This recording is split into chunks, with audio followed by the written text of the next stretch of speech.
В отношении жителя города Гагра Тани Амирана Руслановича 1988 года рождения по признакам преступлений, предусмотренных частью 1 статьей 217 и частью 1 статьей 223 Уголовного кодекса Республики Абхазия возбуждено уголовное дело.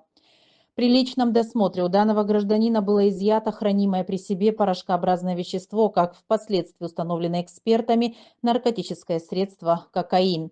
Также изъят пистолет ГЛОК-17 калибра 9 мм с магазином, снаряженным патронами аналогичного калибра. Амиран Таня был задержан в результате проведения усиленных рейдовых мероприятий на посту ГАИ «Холодная речка» сотрудниками Управления уголовного розыска Министерства внутренних дел совместно с сотрудниками УВД по Гагрскому району, когда следовал на автомобиле Porsche Cayenne без госномерных знаков.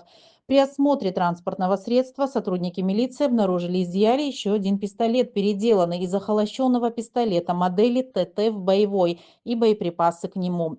Также в автомобиле изъят медицинский шприц, в запаянном колпачке которого содержалось наркотическое средство кокаин. Расследование уголовного дела проводит отдел дознания УВД по Гагрскому району. На время предварительного следствия гражданин Тани ограничен подпиской о невыезде и надлежащем поведении.